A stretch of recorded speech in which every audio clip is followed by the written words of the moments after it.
Minorities alliance Pakistan کا chairman ہونے کی حیثیت سے تمام آپ سب دوستوں کا، بھائیوں کا تہ دل سے مشکور ہوں کہ آج آپ پاکستان کی 1 کروڑ اقلیتوں کی آواز بننے کے لیے ہمارا موقف پیش کرنے کے لیے یہاں پہ موجود ہیں۔ آج کی جو پریس کانفرنس ہے وہ ملک میں جو 26ویں آئینی ترمیم جس کا ہم روز ذکر سنتے ہیں ٹی وی ٹاک شوز پہ، اس ترامیم کے حوالے سے بات ہوتی ہے، اس کے حوالے سے ہے، جس میں حکمران یہ کہتے ہیں کہ ہم جو کانسٹیٹیوشن آف 1973 ہے اس کی بہت ساری جو آرٹیکلز ہیں، جو کلازز ہیں، ان کو درست کرنے جا رہے ہیں، اور جس میں نہ صرف سپریم کورٹ کے ججز کو چننے کے لیے بات ہوگی بلکہ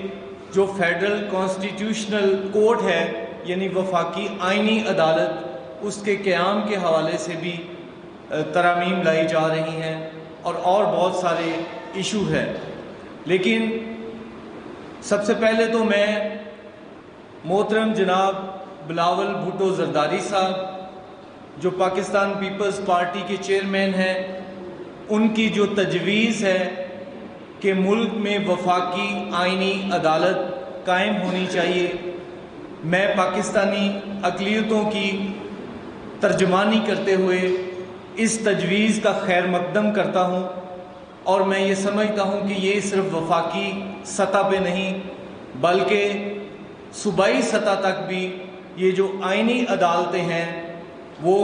ضرور قائم ہونی چاہیے، کیونکہ اس کی بنیادی وجہ یہ ہے کہ ملک میں جو ہمارا انصاف کا سسٹم ہے، جو ہماری اپیلیں ہیں، مرڈر کی اپیلیں اور بہت سارے ایسے معاملات ہیں جن کو سال ہر سال لگ جاتے ہیں، اور ہم نے دیکھا کہ لوگوں کی آدھی زندگیاں جیلوں میں گزر جاتی ہیں اور ان کے فیصلے نہیں ہوتے، اور وجہ یہ ہے کہ تمام عدالتوں میں اس وقت سیاست ہو رہی ہے، اور خصوصی طور پہ ہر پارٹی اپنا جو وہ پولیٹیکلی پارلیمنٹ میں کچھ ایشوز سالو کر سکتی ہے وہ بھی سپریم کورٹ میں چلے جاتے ہیں، جس کی وجہ سے تمام کیسز جو ہیں سپریم کورٹ اور خاص طور پہ اسلام آباد ہائی کورٹ میں پولیٹیکل معاملات کو ٹیک اپ ہوتے ہیں اور لوگوں کو انصاف میں تاخیر حاصل ہو رہی ہے۔ اس لیے میں اس تجویز کا خیر مقدم کرتا ہوں۔ دوسرے، میں سمجھتا ہوں کہ ملک میں موجودہ پریپورشنل ریپریزنٹیشن سسٹم کا انتخابی نظام رائج ہے، جس کی وجہ سے 336 کے ایوان میں تمام جو ممبران پارلیمنٹ ہیں وہ ہر حلقے میں اقلیتوں کا ووٹ حاصل کر کے پارلیمنٹ میں پہنچتے ہیں، اور خصوصی طور پہ 10 مخصوص نشستیں پاکستان کی اقلیتوں کے لیے ہیں۔ لیکن افسوس کے ساتھ کہنا پڑتا ہے کہ ان آئینی ترامیم میں ایک بھی اقلیتی فرد نے کوئی بھی ریزولوشن، کوئی بھی بل جو کہ اقلیتوں کی ترجمانی کرے وہ پیش نہیں کیا، جس سے میں سمجھتا ہوں کہ یہ 20 سال سے جو روایت قائم ہے کہ وہ اپنی زبان پہ تالے لگا کر زبانوں کو بند رکھ کے مفادات اٹھا رہے ہیں، وہ اپنی پارٹیز کی ترجمانی کر رہے ہیں، یہی پریکٹس جاری ہے، جس کی مائنورٹیز الائنس پاکستان اور میں شدید مذمت کرتے ہیں، اور ہم سمجھتے ہیں کہ جو اقلیتی موجودہ پارلیمنٹ ہے وہ اپنے عہدوں کے ساتھ انصاف نہیں کر رہے، انہوں نے اقلیتوں کے ساتھ کیے گئے وعدوں کو پورا نہیں ہوا، اور یہ شرمناک کردار ہے جو تاریخ میں بدترین الفاظ میں انہیں یاد رکھا جائے گا۔ میں اپنے اکثریتی ایم این ایز اور پولیٹیکل پارٹیز کے ہیڈز، جن میں مسلم لیگ نون کے سربراہ مولانا جناب محترم نواز شریف صاحب، جناب پیپلز پارٹی کے سربراہ بلاول بھٹو زرداری صاحب، جمعیت علماء اسلام کے سربراہ مولانا فضل الرحمان صاحب، ایم کے متحدہ قومی موومنٹ کے سربراہ ڈاکٹر مقبول صدیقی صاحب،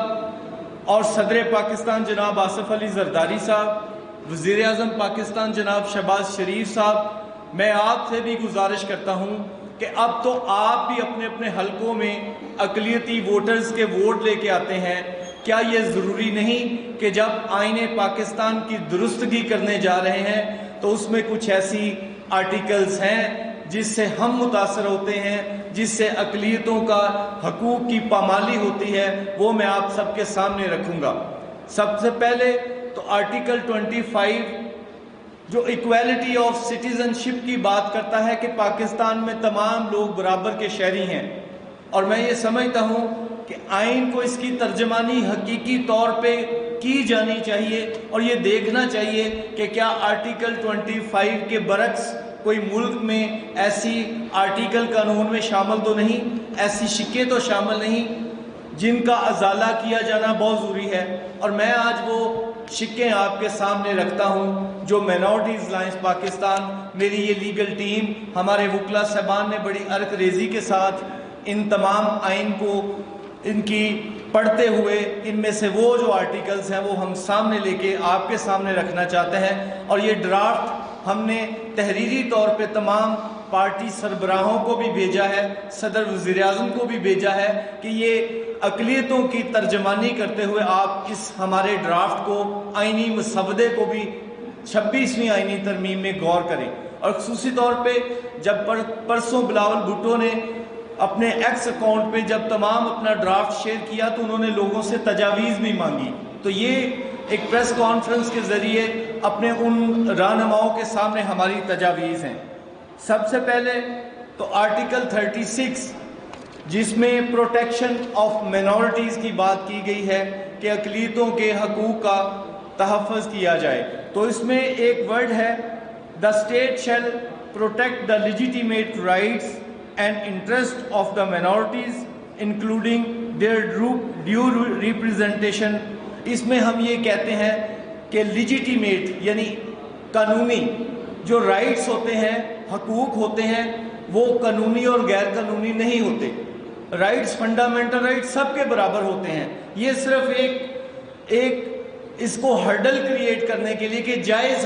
حقوق کبھی بھی جائز یا ناجائز نہیں ہوتے۔ روٹی کھانا انسان کا حق ہے، تعلیم حاصل کرنا انسان کا حق ہے، اس کو صاف پانی اور صحت کا نظام میسر و انصاف ملے، یہ بنیادی حق ہے۔ اس میں آزادی اظہار رائے کا حق ہے، اس میں جائز ناجائز کا تصور نہیں ہوتا، لیکن اس میں ورڈ لیجیٹیمیٹ درج کر کے یہ تشریح کر دی گئی ہے کہ جائز حقوق حاصل ہوں گے، اور کچھ جو ہے وہ جو سلب کیے جائیں گے ان کو یہ قرار دے دیا جائے گا یہ ناجائز۔ تو ہم کہتے ہیں یہ لفظ لیجیٹیمیٹ جو ہے اس کو ختم ہونا چاہیے۔ اس کے بعد آرٹیکل 41(2) جو پریزیڈنٹ سے متعلق ہے کہ ملک کا جو صدر ہے اس کی کوالیفیکیشن ہے کہ اہلیت کیا ہوگی، وہاں پہ اس کی ایج، اس کی جو دماغی حالت ہے اور اس کا جو کرپٹ نہ ہونا، اس کے ساتھ ساتھ یہ بھی ہے کہ ملک کا سربراہ جو ہے وہ صرف مسلمان ہوگا، جس سے equality of citizen ship article 25 وہ متاثر ہوتا ہے۔ ہم سمجھتے ہیں کہ اگر تمام لوگ ملک کے برابر کے شہری ہیں تو آئینی پابندی صدر بننے کے لیے 1 کروڑ لوگوں پہ پاکستان پہ یہ مناسب نہیں۔ اس کو بھی 26ویں آئینی ترمیم میں دیکھنا چاہیے کہ ملک کا سربراہ اقلیتی افراد میں سے بھی ہو سکتا ہے، کیونکہ اقلیتی افراد محب وطن پاکستانی ہیں۔ ہم نے کبھی دہشت گردی، کسی دوسرے ملک کی ایما پہ دہشت گردی نہیں کی، کبھی بم بلاسٹ نہیں کیے، بلکہ ہمیشہ ملک کی بہتری کے لیے، پاکستان کی سلامتی کے لیے کردار ادا کیا ہے۔ تو محض ایک بنیاد پہ ہمیں صدر بننے پہ پابندی لگا لینا یہ ناجائز ہے۔ اس کے بعد آرٹیکل 51 جو قومی اسمبلی کی نشستوں کے متعلق ہے اور قومی اسمبلی کے حلقوں کے متعلق ہے، تو میں آپ کو یہ بتانا چاہتا ہوں کہ 336 کا قومی اسمبلی کا موجودہ ایوان ہے، جس میں 10 اقلیتی نشستیں مخصوص ہیں اور 60 خواتین کی نشستیں ہیں۔ یہ تعداد 207 تھی 2002 میں جب جنرل پرویز مشرف نے لیگل فریم ورک آرڈر کے تحت اس میں اضافہ کیا اور 342 سیٹیں ہو گئی، اور یہ وجہ یہ بتائی گئی سیٹوں میں اضافے کی کہ پاکستان کی آبادی میں کنٹینیوسلی اضافہ ہو رہا ہے۔ جس طرح آرٹیکل 36 میں میں نے وہ ایک لفظ کی بات کی کہ لیجیٹیمیٹ اور اللیجیٹیمیٹ، اس میں ایک ورڈ کی حد تک ہم ریموول چاہ رہے ہیں۔ باقی جس طرح آرٹیکل 41 میں کہ مسلم ہونا چاہیے اس کی ہم ڈیلیشن کی بات کر رہے ہیں کہ اس کو ڈیلیٹ کیا جائے، اس طرح جو بھی ریلیونٹ ہے اکارڈنگ ٹو مائنورٹی، جس سے یہ لگتا ہے کہ اس میں ایک طبقے کو 1 کروڑ لوگوں پر پابندی ہے تو اس کو ختم ہونا چاہیے۔